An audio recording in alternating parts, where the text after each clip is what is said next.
नमस्कार दोस्तों, जय माता दी। आज मैं आपको सावन मास की तीज माता की व्रत कथा सुनाने जा रही हूँ। तो प्रेम से बोलिए तीज माता की जय, शिव जी की जय। एक सास और बहू थी। बहू के कोई संतान नहीं थी। एक दिन सास और बहू अपनी पड़ोसन के घर गई। तब उन्होंने देखा कि पड़ोसन के घर तीज माता की पूजा हो रही है। तब सास ने अपनी पड़ोसन से पूछा कि तीज माता की पूजा करने से क्या होता है। पड़ोसन ने कहा कि तीज माता की पूजा और व्रत के दिन तीज माता की कहानी सुनने से मनुष्य की सभी इच्छाएं पूरी होती हैं। तब सास ने कहा कि यदि मेरी बहू गर्भवती हो जाए तो मैं तीज माता को 1.25 सेर का पिंड चढ़ाऊंगी और तीज माता की व्रत करूंगी। कुछ दिनों के बाद बहू गर्भवती हो गई। तब उसके सास ने कहा कि यदि मेरी बहू के लड़के हो जाए तो मैं 5.25 सेर का पिंडा चढ़ाऊंगी। तब उसकी बहू ने एक सुंदर बालक को जन्म दिया। अब अगले साल तीज आई तो सास ने पुनः कह दिया कि जब इसका विवाह हो जाए तब 1.25 मन का पिंडा चढ़ाऊंगी। कुछ दिनों के बाद लड़के का विवाह भी हो गया। जब तीज माता का त्योहार आया तो सास बहू दोनों अपनी नई बहू को लेकर तीज माता की पूजा करने गई। सब लोगों ने तो पूजा कर ली, लेकिन जब यह दोनों पूजा करने लगी तो तीज माता दूर खिसक गई। यह जितना पास जाती तीज माता उतनी दूर खिसक जाती। जब तीज माता ने उनकी पूजा स्वीकार नहीं की तब कुछ औरतों ने उनसे कहा कि आपने तीज माता को कुछ चढ़ाने के लिए बोला है क्या।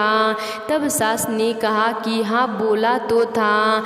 तब उन औरतों ने कहा कि पहले बोली हुई इच्छा पूरी करो, तब ही तीज माता पूजा स्वीकार करेंगी। तब सास और बहू ने घर जाकर 1.25 मन का पिंडा बनाया और गाजे बाजे के साथ गीत गाते हुए तीज माता की पूजा की। तीज माता की कहानी सुनी। ये तीज माता जैसे बहू को पुत्र दिया और कृपा की, वैसे कृपा सभी पर करना। तीज माता की कहानी कहने वाले सुनने वाले सब पर अपनी कृपा बनाए रखना। तो प्रेम से बोलिए तीज माता की जय। किसी शहर में एक सेठ सेठानी रहते थे। वे बहुत धनवान थे, लेकिन उनके पुत्र नहीं थे। सेठानी ने तीज माता का व्रत करने को कहा। हे तीज माता, मेरे बेटे हो जाएं तो मैं आपको 1.25 मन का सातू चढ़ाऊंगी। माता की कृपा से सेठानी को 9वें महीने में लड़का हो गया। सेठानी ने सातू नहीं चढ़ाया।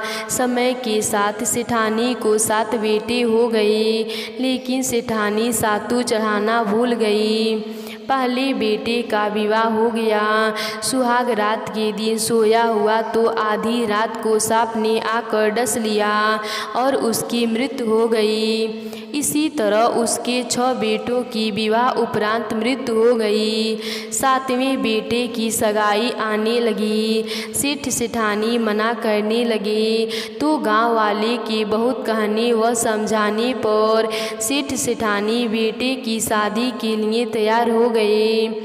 तब सेठानी ने कहा, गांव वाले नहीं मानते हैं तो इसकी सगाई दूर देश में करना चाहिए। सेठ जी सगाई करने के लिए घर से चले और बहुत दूर एक गांव आए। वहां 4-5 लड़कियां खेल रही थीं, जो मिट्टी का घर बनाकर तोड़ रही थीं। उसमें से एक लड़की ने कहा, मैं अपना घर नहीं तोड़ूंगी।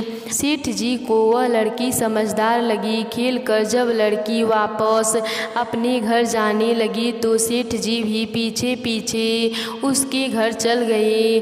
सेठ जी ने लड़की के माता पिता से बात करके अपने लड़के की सगाई व विवाह की बात पक्की कर दी। घर आकर विवाह की तैयारी करके बेटे की बारात लेकर गया और बेटे की शादी संपन्न करवा दी। इस तरह 7वें बेटे की शादी हो गई। बारात विदा हुई। लंबा सफ़र होने के कारण लड़की की माँ ने लड़की से कहा कि मैं यह सातु व सीख डाल रही हूँ। रास्ते में कहीं शाम को तीज माता की पूजा करना, तीज माता की कहानी सुनना, सातु पास लेना व कल्पना निकाल कर सासू जी को देना। बारात धूमधाम से निकली। रास्ते में तीज माता का दिन आया। ससुर जी ने बहू को खाने को कहा। बहू बोली, आज मेरी तीज माता का उपवास है। शाम को तीज माता का पूजन करके तीज माता की कहानी सुनकर ही भोजन करूँगी। एक कुएं के पास तीज माता नजर आई तो सेठ जी ने गाड़ी को रोक दी। बहू तीज माता की पूजा करने लगी तो तीज माता पीछे से हट गईं। बहू ने पूछा, हे माता, आप पीछे क्यों हट रही हो? इस पर माता ने कहा कि तेरी सास ने कहा था पहला पुत्र होने पर सातु चढ़ाऊंगी और 7 बेटे होने के बाद उसकी शादी हो जाने के बाद भी अभी तक सातु नहीं चढ़ाया, वह भूल चुकी है। बहू बोली, हमारे परिवार की भूल को क्षमा कीजिए, सातु मैं चढ़ाऊंगी। कृपा मेरे सारे जेठ को वापस कर दो और मुझे पूजन करने दो। माता नववधू की भक्ति व श्रद्धा देखकर प्रसन्न हो गई। बहू ने तीज माता का पूजन किया और चांद को अर्घ दिया, सातु पास लिया और कल्पना ससुर जी को दे दिया। प्रातः होने पर बारात अपने नगर लौट आई। जैसे ही बहू ने ससुराल में प्रवेश किया, उसके 6 जेठ प्रकट हो गए। सभी बड़ी खुश हुए। उन सभी को गाजे बाजे से घर में लिया गए। सास बहू के पैर पकड़ ली और धन्यवाद करने लगी तो बहू बोली, सासू जी आप यह क्या कर रही हो? जो भूल करी थी उसे याद कीजिए। सासू बोली, मुझे तो याद नहीं, तू ही बता दे। बहू बोली, आपने तीज माता के सातु चढ़ाने को बोला था, सो पूरा नहीं किया। तब सासू को याद आया। 12 महीने बाद जब तीज माता का दिन आया, सभी ने मिलकर कर 7.25 मण का सातु तीज माता को चढ़ाया।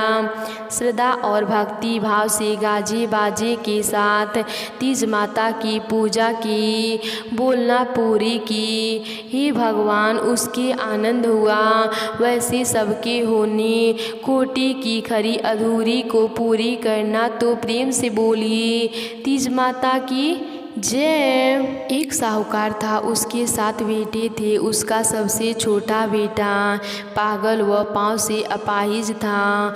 वह रोजाना एक वैश्या के पास जाता था। उसकी पत्नी बहुत ही पतिव्रता थी, खुद उसे कंधे पर बिठाकर वैश्या के यहाँ ले जाती थी। बहुत गरीब थी, जेठानियों के पास काम करके अपना गुजारा करती थी। सावन मास के तीज के दिन तीज माता के व्रत और पूजा करने के लिए सातु बनाई। छोटी बहू गरीब थी, उसकी सास ने उसके लिए भी एक सातु का छोटा पिंडा बनाया। शाम को पूजा करके जैसे ही वह सत्तू पासने लगी, उसका पति बोला, मुझे वैश्या के यहाँ छोड़कर आ। हर दिन की तरह उस दिन भी वह पति को कंधे पर बैठा कर छोड़ने गई, लेकिन पति उस दिन बोला, भूल गई कि तू आज तीज माता का व्रत की है। वह बाहर ही उसका इंतजार करने लगी। इतने में जोर से वर्षा आने और बरसाती नदी में पानी बहने लगा। हर दिन की तरह उस दिन भी वह पति को कंधे पर बैठा कर छोड़ने गई, लेकिन पति उस दिन बोला, भूल गया कि तू आज तीज का व्रत की है। वह बाहर ही उसका इंतजार करने लगी। इतने में जोर से वर्षा आने लगी और बरसाती नदी में पानी बहने लगा। कुछ देर बाद नदी आवाज़ से आवाज़ आई। आवाज़ सुनकर उसने नदी की तरफ देखा तो दूध का दोना नदी में तैरता हुआ आता दिखाई दिया। उसने दोना उठाया और 7 बार उसे पीकर दोने के 4 टुकड़े किए और चारों दिशाओं में फेंक दिए। उधर तीज माता की कृपा से उस वेश्या ने अपना सारा धन उसके पति को वापस देकर सदा के लिए वहाँ से चली गई। पति ने सारा धन लेकर घर आकर पत्नी को आवाज़ दी, दरवाज़ा खोल। उसकी पत्नी ने कहा, मैं दरवाज़ा नहीं खोलूँगी। उसने कहा कि अब मैं वापस कभी नहीं जाऊँगा, अपन दोनों मिलकर सातु पासेंगे। लेकिन उसकी पत्नी को विश्वास नहीं हुआ। उसने कहा, मुझे वचन दो, वापस वेश्या के पास नहीं जाओगी। पति ने पत्नी को वचन दिया तो उसने दरवाज़ा खोला और देखा उसका पति गहनों और धन माल सहित खड़ा है। उसने सारे गहने कपड़े अपने पत्नी को दे दिए। फिर दोनों ने बैठकर सातु पासा की। सुबह जब जेठानी के यहाँ काम करने नहीं गई तो बच्चे बुलाने आए। काकी चलो, सारा काम पड़ा है। उसने कहा, अब तो मुझ पर तीज माता की कृपा पूरी है, अब मैं काम करने नहीं जाऊंगी। बच्चों ने जाकर माँ को बताया कि आज से काकी काम करने नहीं आएंगी, उन पर तीज माता की कृपा हुई है।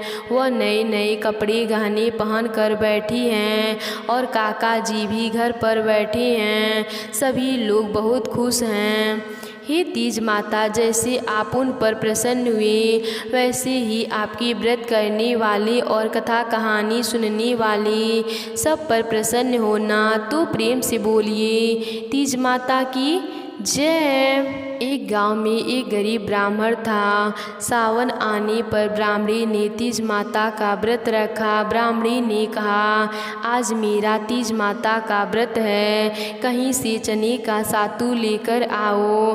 ब्राह्मण बोला, मैं सातु कहाँ से लाऊं? ब्राह्मणी ने कहा कि चाहे चोरी करो चाहे डाका डालो, लेकिन मेरे लिए सातु लेकर आओ। रात का समय था। ब्राह्मण घर से निकला और साहूकार की दुकान में घुस गया। उसने वहाँ पर चने की दाल, घी, शक्कर लेकर 1.25 किलो तोलकर साधु बना लिया और जाने लगा। आवाज़ सुनकर दुकान के नौकर जग गए और चोर चोर चिल्लाने लगे। साहूकार आया और ब्राह्मण को पकड़ लिया। ब्राह्मण बोला, मैं चोर नहीं हूँ, मैं तो एक गरीब ब्राह्मण हूँ। मेरी पत्नी का आज तीज माता का व्रत है, इसीलिए मैं सिर्फ यह 1.25 किलो का सातु बना कर ले जा रहा था। साहूकार ने उसकी तलाशी ली। उसके पास सातु के अलावा कुछ भी नहीं था।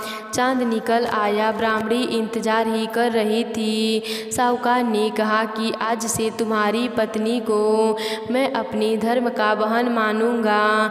उससे ब्राह्मण को सातु, गहने, रुपए, मेहंदी, लच्छा और बहुत सारा धन देकर ठाट से विदा कर दिया।